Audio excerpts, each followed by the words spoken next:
ज्ञान आधारित वीडियो की श्रृंखला में आप सबों का स्वागत है। हमारी आज की टॉपिक एनसीईआरटी का किताबों में राखीगढ़ी डीएनए की खोज से संबंधित है। और राखीगढ़ी हड़प्पा काल का एक महत्वपूर्ण स्थल था जो हरियाणा में था।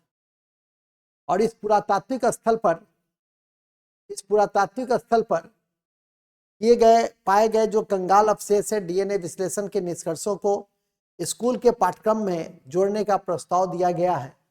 और देखिए, यही कंकाल है जो राखीगढ़ी से प्राप्त हुआ है और इसी के आधार पर पाठ्यपुस्तकों में जोड़ने की बात कही गई है। और ये कहा गया कि इससे पता चलता है कि हड़प्पा वासियों की आनुवंशिक जड़ें 10,000 ईसा पूर्व तक का है। हड़प्पा वासियों का डीएनए आज तक कायम है और दक्षिण एशियाई आबादी का अधिकांश हिस्सा उसके वंशज प्रतीत होते हैं। भारत में बड़े पैमाने पर आर्य प्रवास के विचारों को भी यह चुनौती देता है। इसलिए राखीगढ़ी इस कारण से भी इंपॉर्टेंट है। आपसे पूछा जा सकता है कि हड़प्पा सभ्यता का राखीगढ़ी, जहां से नरकंकाल का चिन्ह मिला और डीएनए अवलोकन किया जा रहा है, वो किस राज्य में है? वो किस राज्य में है? तो हरियाणा में है। आनुवंशिक मिश्रण से संबंधित महत्वपूर्ण तथ्य, तो इस पर बहुत ज्यादा बल नहीं देना है। महत्वपूर्ण तथ्य यही है कि हड़प्पा के लोग जो विभिन्न प्रजाति के होते थे, प्रोटोस्ट्राइड होते थे, मेडिटेरियन होते थे, अल्पाइन होते थे, मंगोलॉइड होते थे। ये चारों प्रजाति थी। सबसे अधिक मेडिटेरियन थी, भूमध्य सागरीय प्रजाति थी। उसके लोगों को एक जटिल आनुवंशिक संरचना का प्रदर्शन किया। और ये एक इंपॉर्टेंट बिंदु है जिस पर आपको ध्यान में रखना है।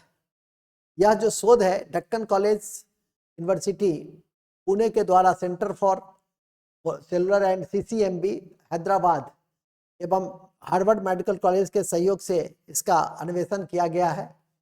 और इस अन्वेषण के कड़ी में जो बातें उभर कर सामने आई है वो बातें यही है कि ये किसी भी स्तर पे भारतीयों के आनुवंशिक इतिहास को या तो बंद नहीं किया गया या तोड़ा गया। जैसे जैसे हड़प्पावासी ईरान और मध्य एशिया की ओर बढ़ने लगे, उनके जीन भी उन क्षेत्रों में फैलने लगे। और इसी क्रम में राखीगढ़ी इंपॉर्टेंट है कि जिसकी खोज भारतीय पुरातत्व सर्वेक्षण के पूर्व निर्देशक अमरेंद्र नाथ के द्वारा की गई। हिसार जिला में है। ये सरस्वती नदी के किनारे। किस नदी के किनारे है? सरस्वती नदी के किनारे है। घग्गर हाकर मैदान के बीच में स्थित है। और यह हड़प्पा सभ्यता का ही उदाहरण है।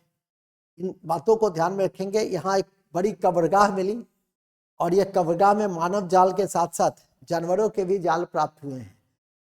मानव जाल का मतलब मानव कंकाल तो प्राप्त हुआ ही, और जानवरों के भी कंकाल प्राप्त हुए हैं।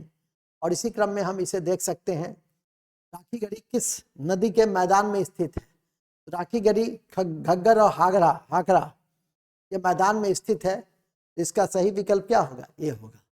तो ये ज्ञान आधारित वीडियो है। राखीगढ़ी किस राज्य में है, किसने खोजा था, और राखीगढ़ी का कौन सा मैदान से अवस्थित है, इसी 3 बिंदु को रखना है। और हाल ही में इसकी जो अन्वेषण की गई और नरकंकाल का पता चला और उसके जो निष्कर्ष हैं उसको थोड़ा सा आईक्यू में रखेंगे, जिससे कि आपको आगे बढ़ने में आसानी होगी। जय हिंद। Thank you.